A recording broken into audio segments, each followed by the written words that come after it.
بسم اللہ الرحمن الرحیم والشمس تجری لمستقر لها ذالک تقدیر العزیز العلیم۔ پارہ 23 سورہ یاسین رکوع 3 آیت نمبر 38۔ والشمس تجری لمستقر لها،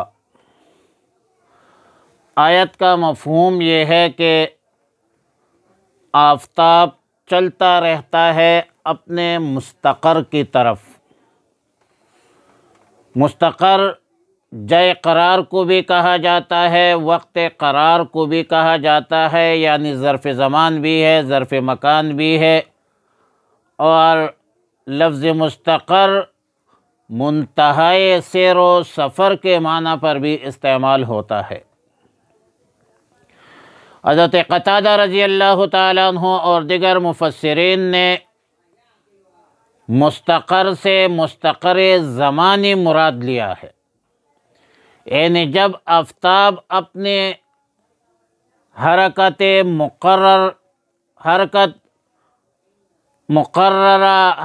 مقررہ پورے کر کے ختم کر دے گا، اور وہ قیامت کا دن ہوگا۔ مطلب آفتاب اپنے مدار پر ایسے محکم اور مضبوط نظام کے ساتھ حرکت کر رہا ہے جس میں ایک سیکنڈ ایک منٹ کا فرق نہیں آتا۔ نظام شمسی کا یہ گردش ہزاروں سالوں سے چل رہا ہے، لیکن اس کے باوجود یہ حرکت دائمی نہیں ہے۔ ایک دن یہ حرکت بند ہو جائے گی، اور وہ دن ہے قیامت کا دن۔ سورہ زمر کی آیت اس تفسیر کے تائید معلوم ہوتی ہے کہ مستقر سے مراد مستقر زمانی ہے، یعنی روز قیامت ہے۔ اور سورہ زمر کی آیت خلق السماوات والارض، اور پھر فرماتے ہیں یکور اللیل علی النہار وسخر الشمس والقمر کل یجری لاجل مسمی۔ لیل و نہار کے انقلابات کو انسانوں کے نظر میں ایک کے مطابق ایک بیانی تمثیل ہے، ایک تشبیہ ہے، گویا کہ دن رات کو دونوں غلافوں سے تشبیہ دی ہے۔ ہر دن کا غلاف رات کو چڑھ جاتا ہے، اور رات کا غلاف دن کو چڑھ جاتا ہے۔ آفتاب و مہتاب کو مسخر بنایا ایک میعاد معین تک، یعنی قیامت کے دن تک۔ بعض مفسرین مستقر سے مراد مستقر مکانی مراد لیتے ہیں، اور جس کی بنیاد بخاری شریف، مسلم شریف اور دیگر احادیث صحیحہ کی کتابوں میں موجود ہے۔ سیدنا ابو ذر غفاری رضی اللہ تعالی عنہ سے روایت ہے کہ میں ایک دن رسول اللہ صلی اللہ علیہ وسلم کے ساتھ غروب آفتاب کے وقت مسجد میں حاضر تھا۔ رسول اللہ صلی اللہ علیہ وسلم نے پوچھا کہ اے ابو ذر، کیا تم جانتے ہو کہ آفتاب کیا غروب ہوتا ہے؟ میں نے عرض کیا اللہ و رسولہ عالم۔ تو رسول اللہ صلی اللہ علیہ وسلم نے فرمایا کہ آفتاب چلتا رہتا ہے یہاں تک کہ وہ عرش کے نیچے پہنچ کر سجدہ کرتا ہے، اور پھر فرمایا کہ یہی مستقر ہے۔ ثم تلا والشمس تجری لمستقر لها ذالک تقدیر العزیز العلیم۔ یہاں پر سجود الشمس کے متعلق ایک طویل بحث ہے۔ حضرت شیخ الاسلام مولانا شبیر احمد عثمانی رحمۃ اللہ علیہ نے ایک مقالہ لکھا ہے۔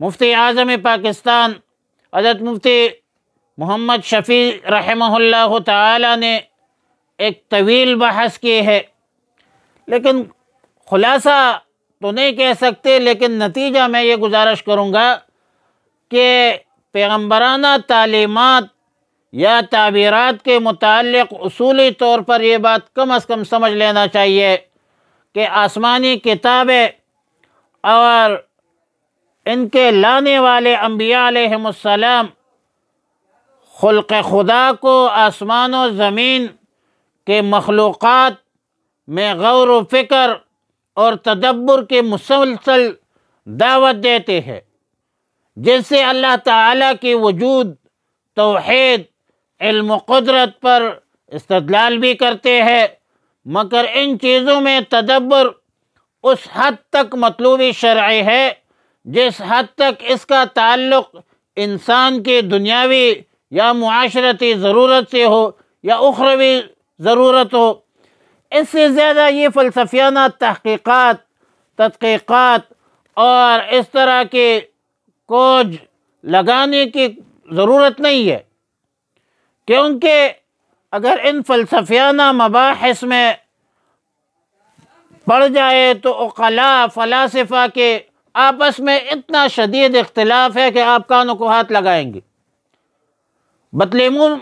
بطلیموسی کا نظریہ، فنی نظریہ اگر پڑھا جائے، دیکھا جائے تصریح میں، تو کہ فلک الافلاک کے تابع آفتاب، وہ کہتے ہیں کہ فلک الافلاک جو ہے اس کے تابع آفتاب یومیہ، روزانہ کی بنیاد پر حرکت کرتا ہے اور آفتاب کا چوتھے آسمان میں مرکوز ہوتا ہے۔ اب فیثاغورس کو دیکھ لے، وہ اس نظریے کی شدید مخالفت کرتا ہے۔